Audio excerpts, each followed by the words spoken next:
Zoe, what are you going to make with soy milk, shrimp, and kiwi? Soy milk, shrimp, and kiwi. That sucks. Okay. Hi, welcome to Shut Up and Eat, the podcast about food, restaurants, chefs, cooking, and everything else we're obsessed with. I'm Kathy Irway. And I'm Matt Gross. We're both New Yorkers who love to cook, eat, travel, and write. And this week we're talking to the chefs from Insa, an incredible Korean farm-to-table barbecue joint in Gowanus, Brooklyn. That's also a karaoke hotspot. Be sure to subscribe to this podcast and sign up for our weekly newsletter and the central part of this Shut Up and Eat experience. And now, our conversation with Insa. Shut up and eat. You know my love is sweet. Hey, Kathy, we're doing a podcast. I mean, yes, but why?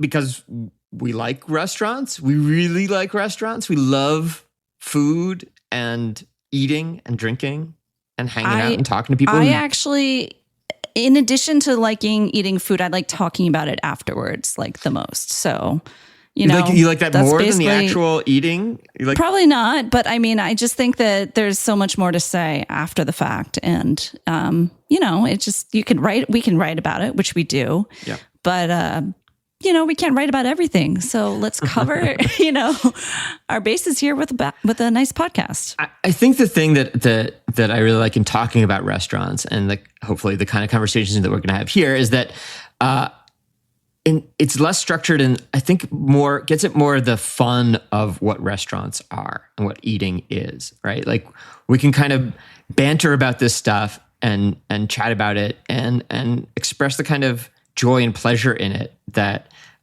isn't always the thing that you get in a piece of writing. Right. And I really like getting inside a chef's head. I like knowing how they cook, just how they learn to cook, why they learn to cook, what they cook when no one's looking. And yeah, just like getting behind the people who I think are personally like moving the food culture forward. Like those are the folks I'm interested in. Apparently these people are human beings and I kind of like to learn that, to see what makes them tick. Exactly. Yeah. And how part of it is, you know, how do they exist as chefs, but also what are they like apart from that? What are the different cultural forces, family forces that have turned them into the people that they are, who are, you know, giving us this great food at these cool restaurants? Yeah. You know, as we were putting together this sort of list of restaurants and chefs for our first sort of mini season of Shut Up and Eat,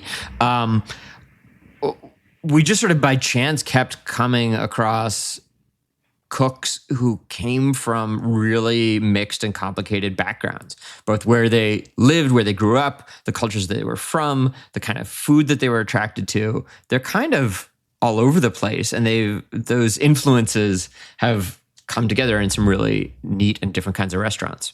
Yeah. And I mean, that's what makes one maybe a better chef or maybe just more attuned to food and cooking, is when you have like such a blend of influences growing up. So, I mean, personally, as a mixed person, I would say that made me really attuned to food for sure. Do you want to tell the audience about your specific and special mix? Because they don't necessarily know. Yeah, sure. So my mom is from Taiwan. So she came to the States in her 20s. So she was already, you know, pretty embedded in cooking the way people do in Taiwan. So I got to grow up with that perspective, as well as my white American, upstate New York based father. So he also liked to cook. So I feel like I got to see not the best of both worlds, but some of both worlds. You get to see how the world's mixed, how the world's collided. Yeah. Tearing each other apart. Not always harmoniously. Well, I don't have your mix. I'm just a Jewish kid from Massachusetts, but my wife is from Taiwan. I think, was that our original connection, Kathy? Did I sort of talk to you because of this Taiwan connection? Yeah, I think when, you know, the early 2000s or mid 2000s or whatever, when I was researching the food of Taiwan, there weren't a lot of people writing about Taiwanese food. No, people didn't know about Matt Gross was one of them. I'm like, who is that? Yeah, so my wife is from Taiwan. She's from Taipei, and I've been traveling with her and without her to Taiwan for a long time, and also all over Asia, especially Southeast Asia, for really 30 years at this point. And I cook a lot for everyone in my family. I've got 2 teenage daughters, and I don't know, I've just been, devouring this stuff, as we say, culturally and culinarily for a very long time. Yeah. But we've both been also writing about food for quite a long time in this city. I have a long-running column at Taste. I occasionally write for places like Food and Wine, Saveur, New York Magazine, New York Times, and whoever's still publishing stories. Some places are still publishing them. Yeah. I think I've written for all of the same places, plus a lot of others, all the travel magazines, Business Week. I mean, so many of the places I've written for no longer exist because that's how long I've been doing this thing. Hey, and now we're doing a podcast. It's great. It's fun. It's fun to talk. Okay, so if you are so fortunate to continue listening to this podcast, you may be entertained by some really, really exciting up-and-coming chefs from... One of them is from Barbados and one of them is from Kerala. And I'll just stop right there because that's pretty cool in itself, like how different these places are. Yeah. Well, you can stop there, but I'll go on because what's extra cool to me is not just from Barbados, but like Barbados to New York, a long stretch in Australia, and then back to New York. So you basically just gave it away for those in the know, but it's okay. Sure, fine. People in the know are going to know. That's fine. But like, that's cool. That's just like, that's not like a straight line. This is, true. A swirly, twirly, curvy line that gets us to where we are. I didn't mean to just sort of like peg him into a corner or her. I'm not going to say who. Them. And then our others that we have lined up are, they are, from southern India, but they are coming to New York by way, one of Hong Kong and the other of Dubai, right? Like, so this is just a sort of, I guess that's the route to New York these days. Let's not forget, our theme song is by the amazing Chibo Mato, which I am obsessed with. I mean, they wrote like a whole album about food, and I'm so inspired by them. I want to know more about why they wrote so many songs about food. I have been a Chibo Mato fan since back in the day. Their first album, Viva la Woman, came out in 1995. When I was a senior in college, and I was just instantly obsessed with it. Their name means, in Italian, food madness. Food madness, yeah. And I think that's, you and I, Kathy, we both have a bad case of food madness. Yeah. And so where do we start out? This is our first podcast episode, and what did we pick first? We are going to Insa, which is, for my money, the absolute best Korean restaurant in Brooklyn. It has all the like Korean stuff that you know and you love and you crave, the barbecue stuff, the barbecued meats, the soups, excellent kimchi, but it also has this great sort of like farmer's market component to it. It's really seasonal, really fresh, and it's a great sort of, I don't know, it feels like a very Brooklyn approach to things. Right. Last summer they were doing, there's that Korean corn and cheese dish that's just, crunchy and cheesy and a little bit spicy. And they were making it with like really fresh farmer's market corn. Sweet corn, yeah. which just sort of night just and changed day the whole from thing. Canned and frozen corn, in my opinion. And it made it like, I don't know, just special in a way that I hadn't seen before. And I just keep going back there. And it's because of Sohee Kim. So she is a co-founder here, and she has done just so much to help shape the restaurant world we're living in now, I think. So she opened the Good Fork in 2006, hugely influential restaurant in Red Hook, Brooklyn, sort of part of that Brooklyn-led food movement of the era. And, had a focus on seasonal and local ingredients. So he's a really like highly trained chef in a lot of fine dining restaurants, but this was more casual. And she was also an early pioneer of like the whole Korean inspired American or third culture cooking that we basically see everywhere now. So she and her husband, Ben Schneider, followed that up with Insa. And then Sohee and Ben also reopened Gage and Tollner, which is a historic steakhouse that was once actually led by the chef Edna Lewis. And along the way, Sohee also wrote one of my favorite Korean cookbooks, and it's called Korean Home Cooking. And Yong Shin's been cooking with Sohee since the Good Fork. He's the chef and also a partner at Insa. And we're going to go talk to them now. Let's do it. tell us where we are right now. Yeah, we are in K1, known to our staff at INSA, and it's our very first karaoke room featured in the back of our INSA space. And we are in the theme jungle room. So welcome to the jungle room. What are the other themes? The other themes are we have a space room, we have a disco room, and we have an ocean room. Okay. Yeah. All decorated by all of us, but really the whole thing was built by our other partner, Ben Schneider. Yeah, imagined in his head first. And now you could enjoy singing karaoke songs in them. And we also have a very large karaoke room that hosts 20 people. Yeah, 20 people. Yeah, 20 people. So the 4 rooms are other small rooms, and then the one big karaoke room to have a big party in. I like this one. I feel like I should have a Mai Tai in my hand though, right now. Oh, I know, Yeah. right? Totally. And Kathy, people it's do not even the noon yet. vibes. I know. It's 5 o'clock. You know, just trying to feel the vibe in here. Yes. This is my favorite room, actually. Me too. Yeah, the Mhm. fake plastic foliage Mhm. really does a Mhm. number. So when you're singing your heart out, what song are you singing? Yes. Or maybe we should actually ask that each. You Yeah. tell. What's his song?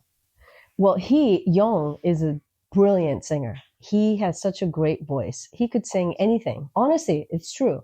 You know, a lot of people think like Korean people, they love karaoke and they could all sing well. That's not true. I only have one song that I sing, and that is We Belong by Pat Benatar. That's it. That's my little party trick. This guy, you could give him any song. He'd kill it. Thanks. Yeah. Thanks. And you really are well versed in the Korean songs too, right? I mean, just the old 90s stuff. The Yeah. things that you grew up with. or you- Exactly, yeah. Exactly. No, not forced. Can you give us a few bars or something? No, I won't Oh, do come that. on, this is a No, podcast. no. This is what I need it's a made backing track. I need to Karaoke. know. There's no acapella This here. is a lot of His big voice. talk. Such a smooth, awesome Mm. voice. Thank you. Thank Mm. you.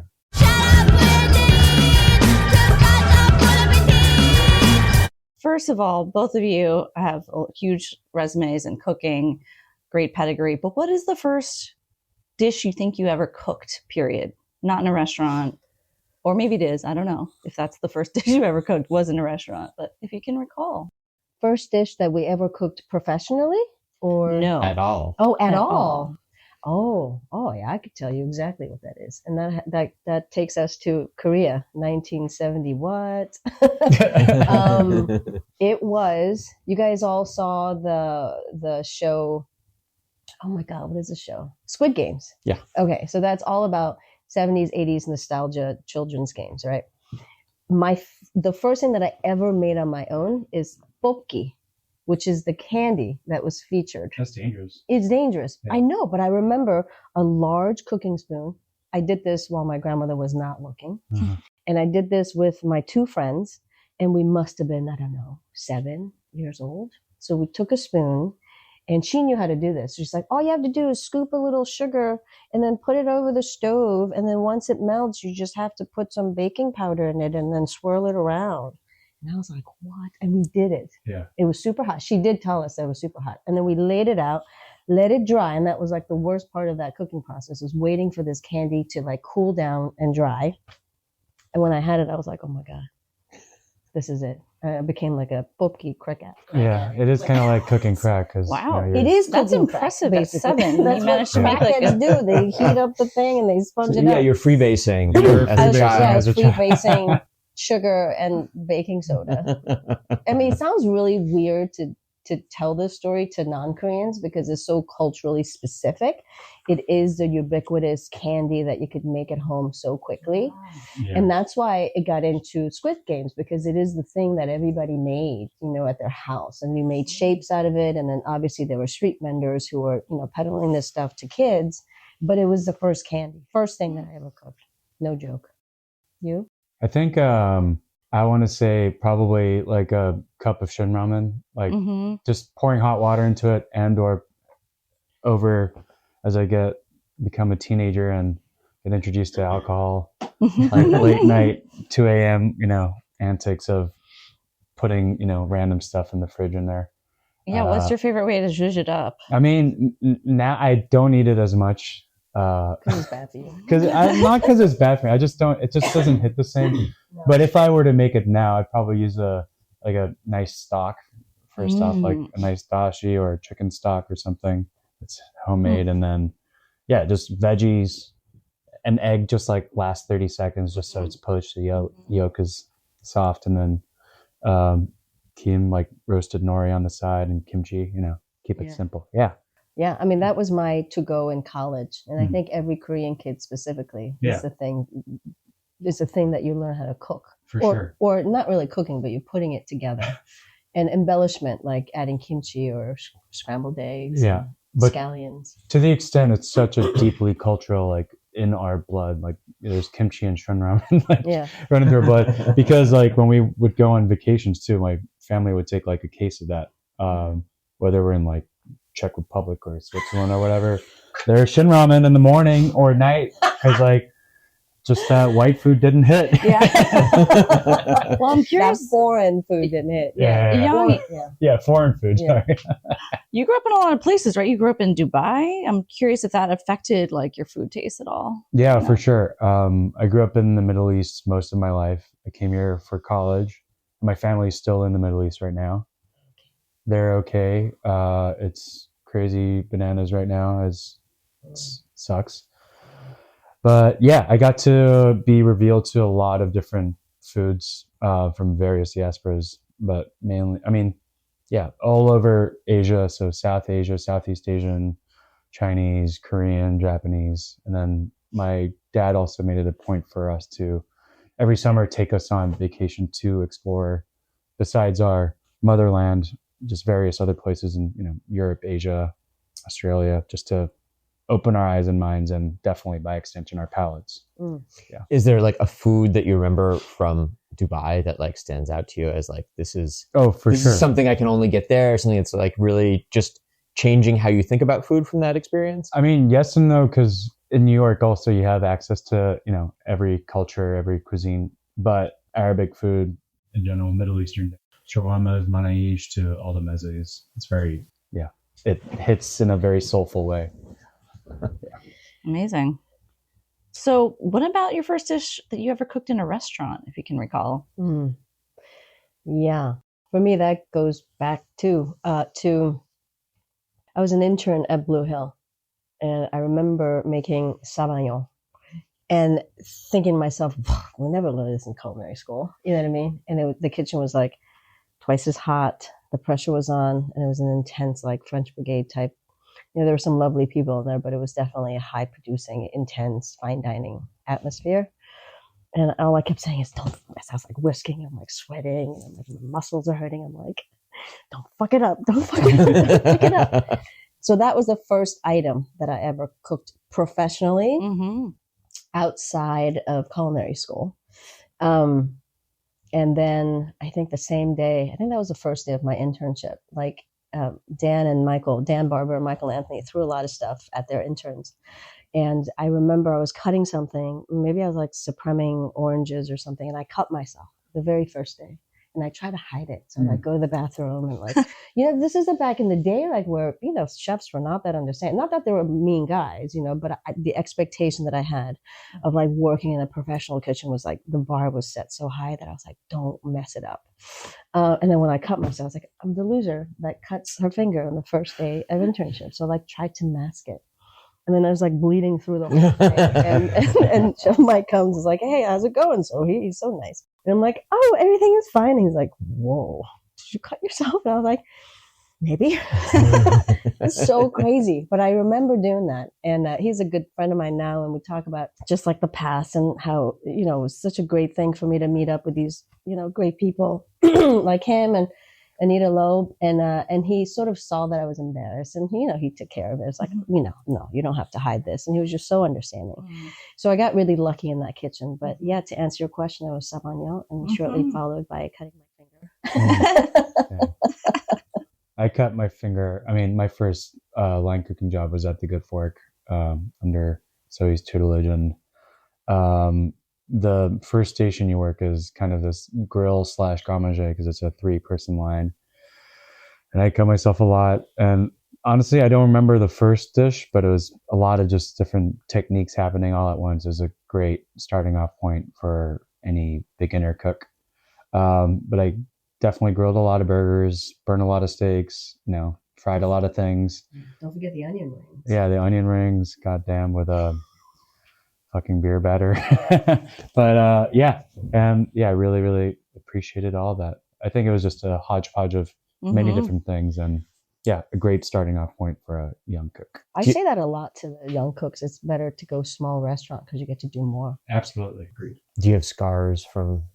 No, that you thankfully look at your not, arm because and I was remember? young enough. But later, as I was doing more like wood fire cooking, I have like permanent like burn marks on my forearms. Ooh. It just sucks. Is that one? That's definitely one. Yeah. Whoa.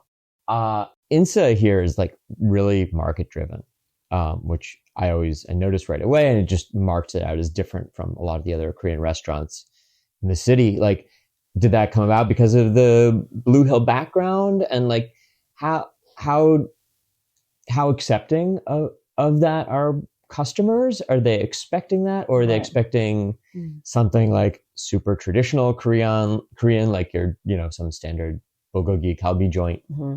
Well, that's a great question. And I think then you have to go back to the beginning. We just celebrated our 10th year in December, which is a milestone. Thank you. Wow. It is big.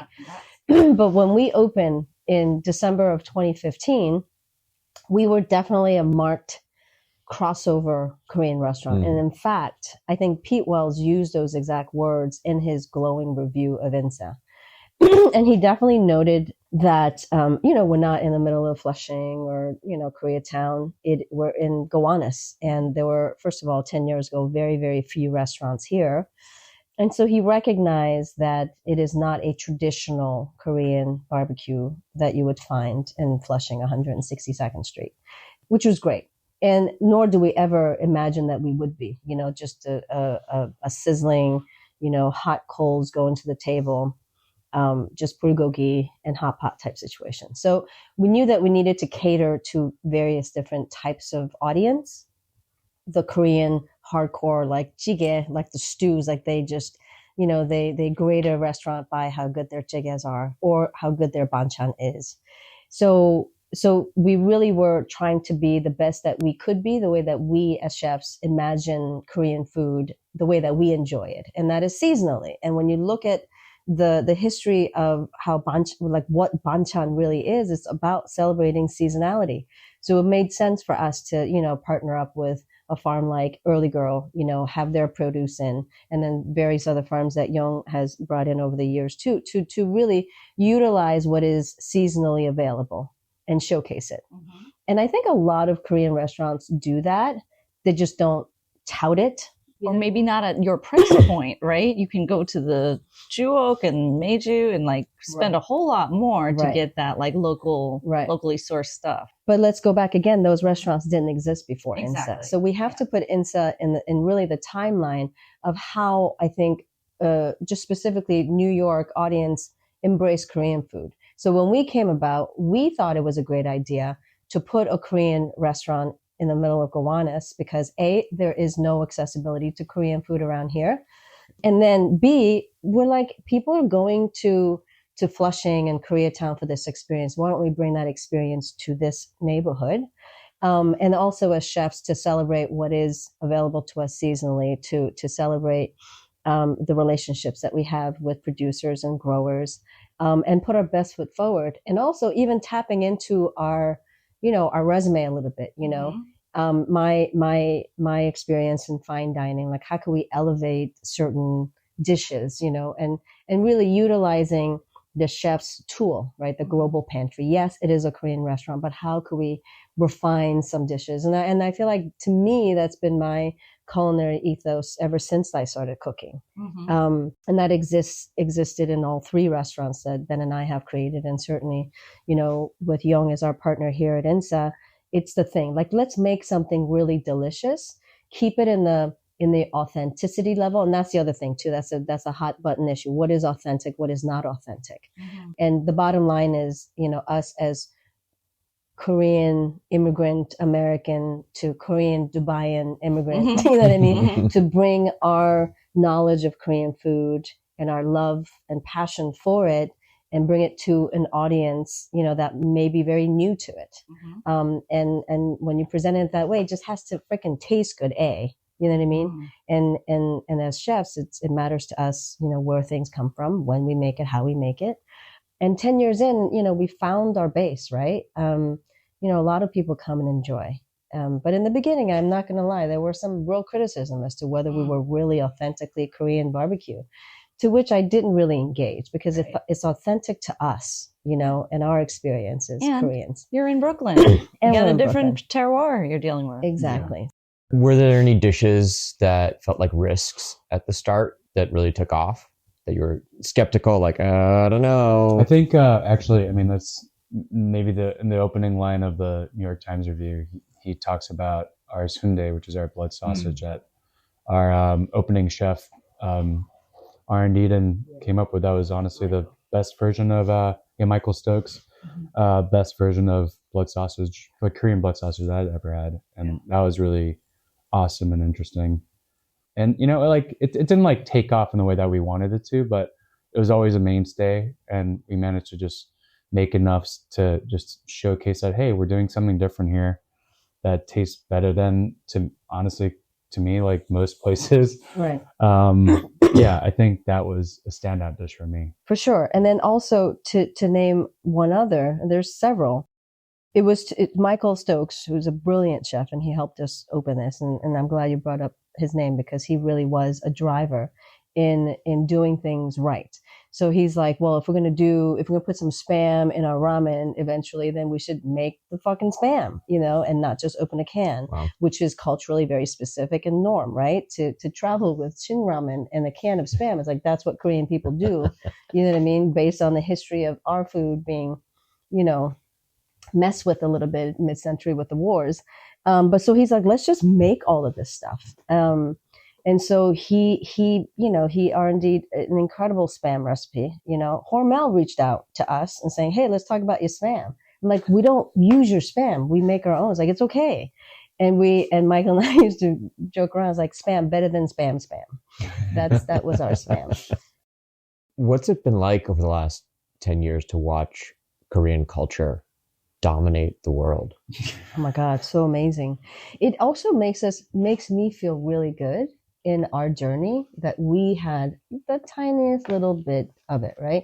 Like I was talking to some chefs the other day about how popular Korean food is, and now fine dining Korean food, right? Now, I mentioned in the silly way, I mentioned the Squid Games, and now there's all these like culinary class wars, like everything that is people to enjoy and experience, firsthand Korean culture. The menus, the $450 tasting menus, I feel like would not be possible if it wasn't for all of those mom and pop Korean shops in Flushing, in New Jersey, and in Koreatown, 32nd Street. And also us, the mid-range, accessible, bridge gapping restaurants like Insa. And, we're definitely in a unique location and neighborhood within Brooklyn. And around us, there have been more Korean restaurants open around Park Slope. Even like to the extent, just a couple months ago, there's this place specializing in kukbap, which is just broth and rice. Where in Park Slope. No way. Yeah, and it's awesome. And then it's just so cool that people can, and it's a hit. And it's just called kukbap? No, it's called Andamiro, which is a very strange and unique name, and it sounds Italian. But and so they specialize in just one dish. Oh, basically, yeah. But they have a beef one and a chicken one, and it's so good. That is so Asian. Just to have a restaurant that just does one thing. Exactly. Not like a whole long. Which is such a very Asian thing, Korean thing, Japanese thing, Chinese thing. You go out to eat, that's one dish. Yeah. And and that's what a mom and pop could do, or maybe just the mom, could do it. Yeah. And there's a place called Pak Sanbal that I go right next to Hansol, and that's all they do. You go in, there's no menu. You just they just ask you spicy or not spicy. Yeah, and they just got a big pot of like broth, like pork bone broth, and then put it over rice. Yeah. And someone makes There's literally, you can see into the kitchen, someone's making an omelet and then they serve it with like radish kimchi. That's it. That's it. Mm. Yeah. 3 things. And that's how Kisa actually now promoting other people's restaurants. Yeah. I've not been yet, but that's the premise. Kisa just means driver. And Kisa, Shikdangs is all about catering to the workaday people. Bus drivers, cab drivers, office people. They have a certain limit of time and you go and you just have pap, which means rice, kuk, which means soup, and then a few array of banchan, and that's it. And that's your lunch. And so now those concepts are popping up in the New York food world. That's phenomenal. Yeah, it speaks volumes of like Korean cuisine is known now. Now we get to the regionality of things, which has happened to Italian, Chinese, not so much Japanese, but like you're getting into specifics. Totally. Which is cool. Yes. In the beginning, it was so great. Like the thing that was music to my ears in the beginning is we also opened this restaurant with a fabulous human being named Jamie Seat. She was our opening general manager, a non-Korean, but definitely a restaurant. She managed a lot of cool restaurants in the city, but knew nothing really about Korean food. So then we sort of discussed in a group, the approach and the vision. And then she's like, oh, okay. So my job as general manager, we have to educate because we are a crossover restaurant and we're not going to rely on the fact that everybody who comes in, they're going to know what banchan is, they're going to know how to grill barbecue. So she really put forth a program about educating the public about Korean food. And we got dinged on that. A lot of like hardcore Korean people would come and say, they're not really Korean because all the servers are not Korean. Like people just pass all these crazy judgments around, and we just had to like not focus on that and just focus on the fact that, hey, we're here because of food and hospitality, and to Young's And point, karaoke. and karaoke. That's fun element, which adds to the hospitality point. But it really is about welcoming everybody, because it's not about introducing Korean people or allowing Korean people to have the thing that they've had forever there in their lives. It's really about just welcoming everybody and educating people if we needed to. And the moniker Korean Fun Time Place for Celebration was born. So it's not Korean Fun Time Place for Celebration for Koreans, it's for everybody. Okay, guys, we're going to take a quick break right here and take a little audio tour of the Insa kitchen. Kimchis that are being made right here. They've been salted. They've been salted yesterday. We just soak them until it's properly in its right salt level. And then chicken brine. Got some chili oil we just made. Yeah. So do you guys do all the fermenting here? Yeah, of course. Oh, okay, yeah. This is our walk-in. You want to peek in here? Yeah. Come on in. Just a quick tour. God, it smells so good. Yeah. Yeah. There's something about it. I What's just love happening that. with the rice? We're just drying it out just for fried rice. Okay. Got mushrooms, dumpling skins, meat to dry for easier butchering and a little bit more concentrating flavors. Yeah. Yeah, It's gonna be for the barbecue. exactly. Cool. Yeah. Veggies galore. All the meats, galbies marinated, portioned, ready to go. Chickens that were brined yesterday, we took them out and we're gonna do a double fry on those for service. Chicken is a brine right here. You got nice delicious wings that are brine. We used to do whole chickens, but we've changed up our format over the years for consistency's sake. And and Smelling those delicious looking cucumbers. yeah, cucumbers that are cured. Oh, wow. Yeah. We do a lot of things, just like a lot of restaurants, you want to do it in baker's percentage. So we marinate it, and then all the water gets drawn out overnight, and then we drain it, and then just douse it in mint and rice vinegar, kind of like our buchim. A little supplementary banchan. I think my kids could eat through that in about a day. Really? Yeah. Oh my God. We go through so many cucumbers. Really? Just like, that's surprising. Cucumbers Oh, here. Yeah, like cucumbers here, a lot of pickles, ferments. Oh, the watermelon rice. It's great. I love that. Yeah. Tofus and we got a big farm delivery coming in today, so it'll get filled up, and then perula, which is awesome. We're finally coming back into season, which is cool. Yeah, cute little radishes. Yeah, Kevin got some delicious salmon in and made a fun tartare with like crispy rice base. That was really fun. Pork noodle, just long simmered, like 8 to 10 hour simmered pork bones. So it's like super milky, super porky. With a nice slice of roast pork on top with some noodles, delicious. Yeah. What time do you guys open? I need to 5:30. Wow. Do you have a favorite table? Honestly, I don't. It's like, How about, are you a booth person or do you like being out in the middle? I like it all. But yeah, last week we had like a 14 top here in the middle. There was a bunch of wine people, so it was cool to have a long stretch. So it's, just have bottles spread out and just, You can have a 14 feast. top. I know, That's exactly. just not a word you hear a lot. I know, we can do a 30 top. Ben made these joiners for the mid part, so we stick it in, and then we got latches that he made. We made it like 3-4 years in after the fact, and we're like, oh yeah, how can we fit more people, because we needed to address like a 200-person wedding, a sit-down wedding, so we can do that easily. Yeah. So for the first 5 years, we were open 7 days, and over the pandemic, literally it was just management running it, me and Kevin on the line, and like one other person. It was brutal, and then went to dwindle down to 6, and then over COVID, it just made sense to do 5 because labor cost is a thing.